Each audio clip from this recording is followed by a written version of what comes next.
Welcome to the De-Stress for Success podcast. Did you know that we inherit our stress response from our parents or carers or generations before? That we can pass on our way of reacting to stress to our children. But we can also train our brain to respond to stress differently. It's all about brain health. I'm Isabella Ferguson, and I'm here to deliver to you the most up-to-date evidence-based methodologies on how to find some calm. On De-Stress for Success, I'll ask the experts what we can do to find inner peace. In my early 40s, I bowed out of a 20-year legal career. Decades of running on high anxiety and drinking alcohol to cope had taken its toll on my nervous system, and I was burnt out. So I started exploring the science of stress. This is what gets my pulse racing, but in a good way. Now, as a 48-year-old corporate speaker, counsellor, coach, and alcohol-free woman, I'll interview the experts, ask the questions you wish you had the time to ask, and I'll deliver some practical tips to you. I'm glad you tuned in. Now let's de-stress.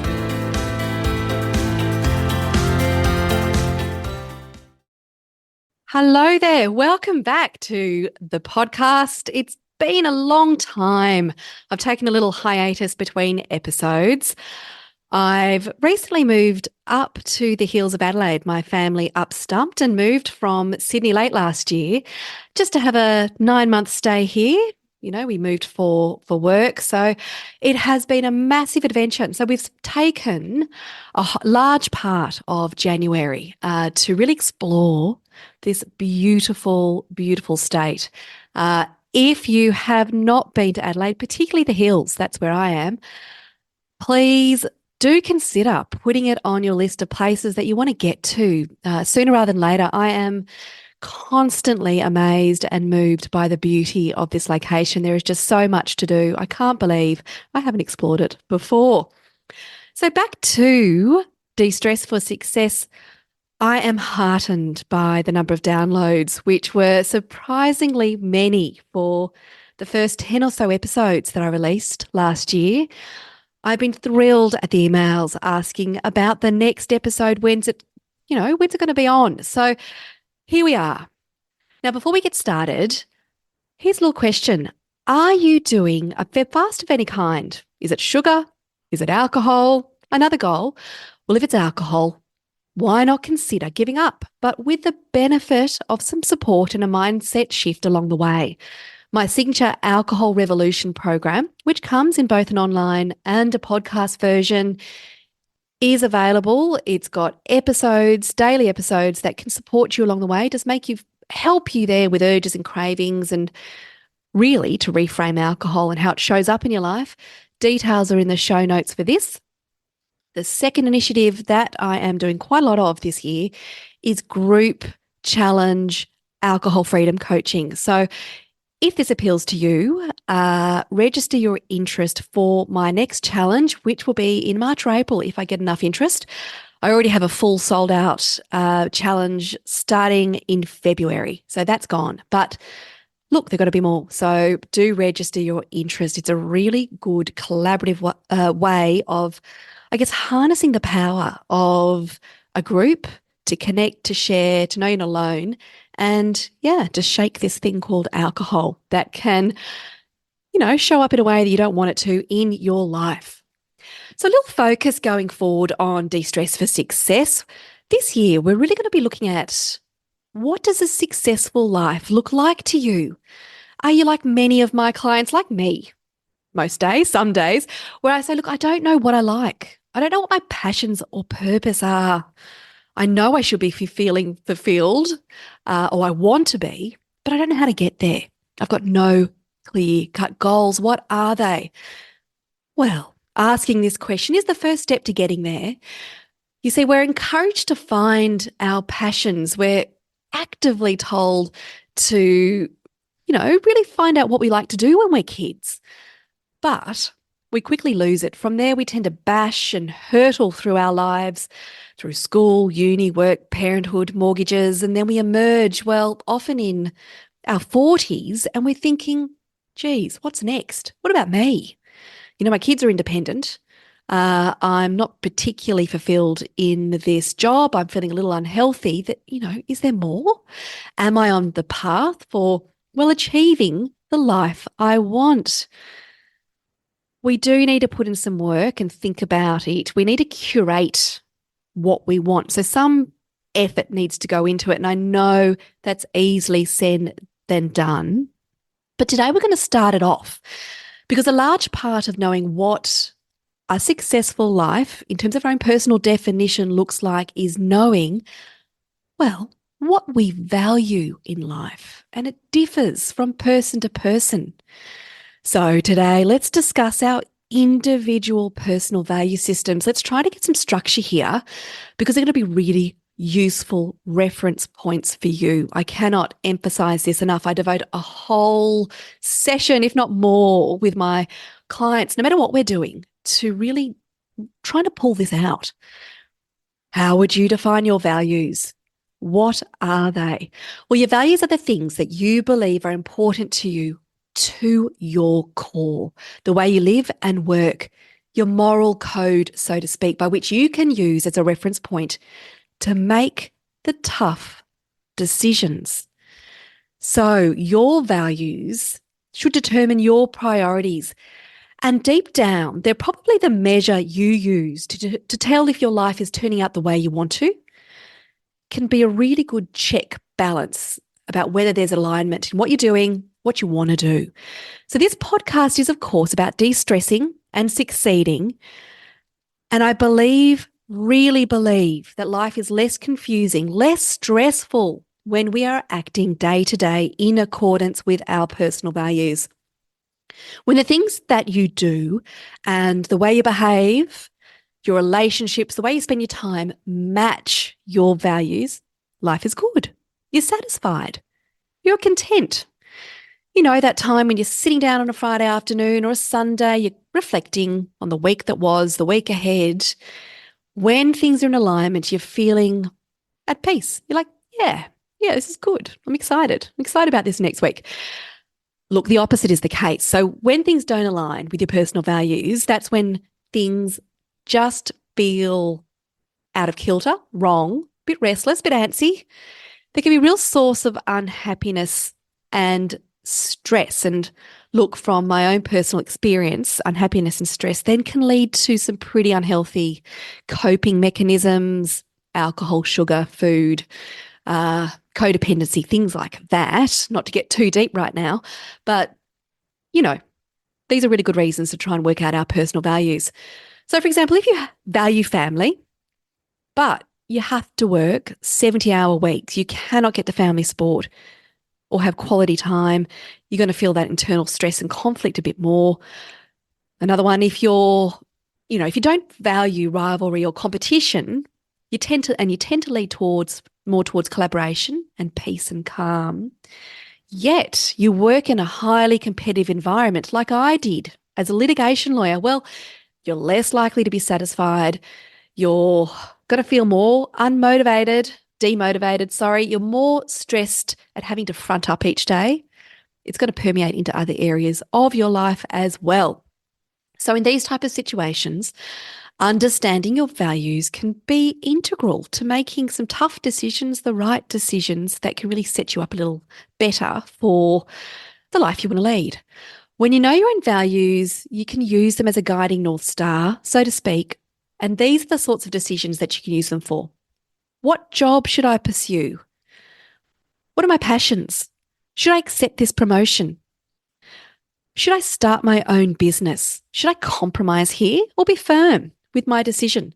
Should I speak out on this issue or not?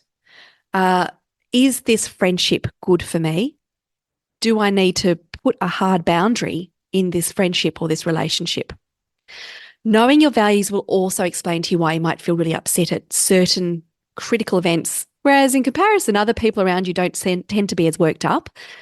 So, for example, if fairness and equality is something you highly value, it will explain why, for example, you might get worked up by someone cutting in your coffee queue or cutting you off in traffic. And you might ruminate on this to some extent throughout the day. It might really activate you, really rev up your nervous system? Well, knowing that it was because it was an offense on your values, it's an indicator. It can calm you down a bit. Okay, well, that's why. And you don't sort of want to go seek out some crazy revenge or think up scenarios in your mind of how you might get retribution. You can kind of move on, park it. Here's another thing. Values are usually fairly stable. They're fairly consistent throughout your life. And in fact, I actually would go so far as saying that I think we are born with them. I think that we have a general blueprint around who we are, what we value as kids. And I'm informed by the way I was as a kid, the friendships I honoured, the kind of person I gravitated towards, the activities I pursued, what made me feel happy. And I'm also looking at my kids. They very much were born with, I think, their little blueprint there of their values. It's probably the case that the environment we were brought up in, the values of our parents have a great deal of influence on our own values, but we can also be informed by our values by recognising the opposite values in others, where we go, I would have made that decision. That doesn't make me feel right. That can really, give you some insight into who you are and what you value. Your values, though, can change a little bit with where you are in your phase of life. So early on in your career, when you're just starting out, you're a bit younger, your success might be measured more in terms of money, mortgage, your status, possessions. But later on, family, mortgage, kids later, you might value more family time, work-life balance, creativity, health. So these are then going to be the values that are prioritised for you. All right, you ready? Let's do this. Let's define your values with just some really simple steps. So just take a pause. Think through the course of your life. You can go back to high school, go back to uni. I really want you to think of some standout moments from both your career and your personal life where you felt you're most empowered. I gave you a sense that everything was all right in the world. You felt fulfilled, you're happiest and proud and inspired. The path ahead felt a bit crystal clear. You felt that little spark of, yeah, this feels good. So you might only have 3, 4, 5 moments. You might have 3, you might have 2. And that's all right because they're going to really help us so long as you've got more than one. So they're really crystal clear junctures, moments in your life. I want you to think about them. What were you doing? What felt good? Were you with other people? Who were they? What other factors were contributing here to this empowered, fulfilling feeling? I've done this with clients. I do it frequently, and here are some examples. An overseas backpacking trip to Nepal or Tibet, that might have been me, studying abroad. So you've isolated your course, you've worked on your parents, you've earned some money, you went over and you did it. Here's a biggie, calling off my wedding last minute against outcry.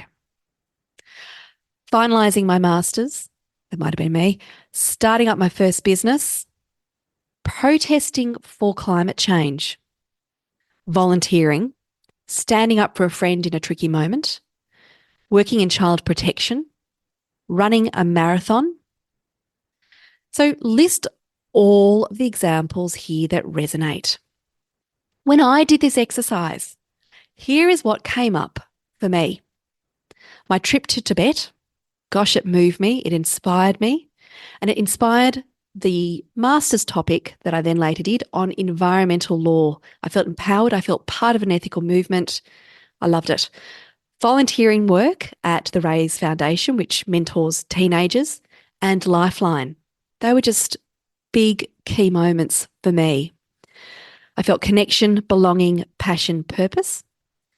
Painting at the National Art School, just doing short courses. It had been on my list for a long time, and I just felt immersed in colour, movement, joy. And I then went on to study art history. My kids, my health. So this was something that was a massive thing for me and still is. Giving up alcohol, for example. Yep, that is massive and still is. My independent, private counselling business. And of course, this podcast is a part of it. So from all of that, deducing from those moments, my values tend to be service to others, family, health, creativity.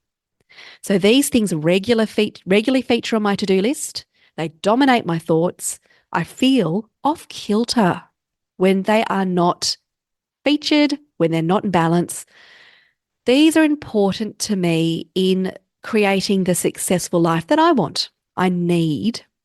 And so I make time for them. I prioritize them. They guide me. So step 2 for you, look at these things there. Look at these moments, these empowered moments. Let them sort of crystallize there, reflect on them. What are the common themes that are showing up here for you? What are the values that really underpin them? What are the feelings you're getting? So here's some examples of some value words: resilience, justice, peace, family, career, creativity, authenticity, honesty, kindness, camaraderie, friendships. You get the drift. You can Google values to be inspired if you need. Here you've got the very rough start of your personal value system. And how fabulous is that? So what we want to then do as our next step 3, is to pause. Have a look at them. Think deeply about them and let's reaffirm them. So we want to whittle them to say 3 to 5 values. Which of these really warm your heart, inspire you, give you a little kick of, yep, this is me. I want you to write down the top 3 to 5, not in any order. Compare them, nominate favourites. Think of scenarios that might apply. So a scenario might be you're offered a job promotion, it's more money, and it's a really tough call for you about whether you should make it. What are the values that will really inform this decision for you that feel right? And play around with different scenarios and then kind of compare them against each other. With these values, do they make you feel good? Would you be comfortable and proud to tell your values to people you respect and admire?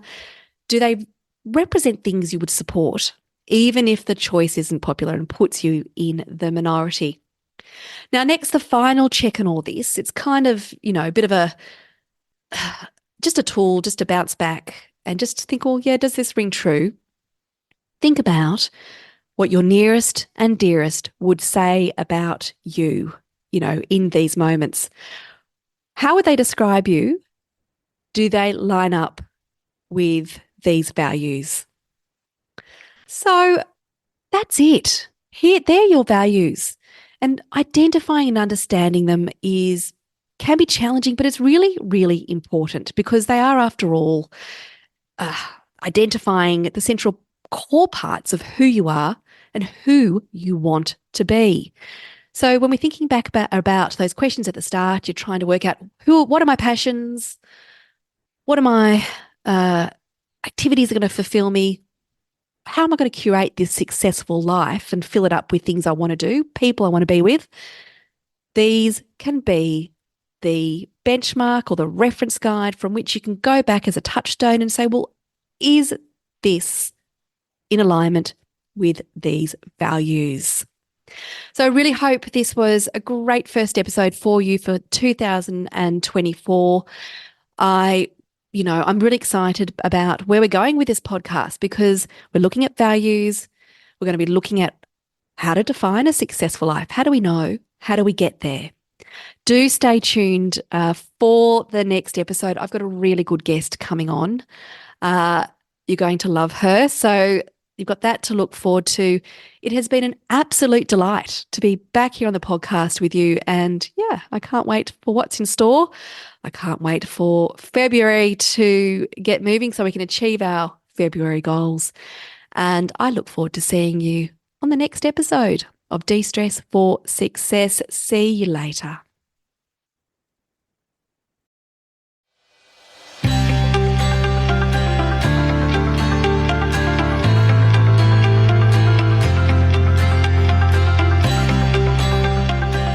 Thank you so much for listening to this episode. If you enjoyed the content, please don't forget to rate, subscribe, or leave a review about this podcast. These 3 things really help to get this podcast out to people that might need to hear it. You can find me at www.isabellaferguson.com.au. Jump on my website, check out all the resources I've got there about alcohol, stress, and burnout. You can also book in a free introductory call. It's a 30-minute confidential chat if you are looking for a counsellor or a coach to support you to drink less or to manage your stress. I'm always here to chat. If you've got a question, please do not hesitate to reach out. I hope you have a really good day. See you later.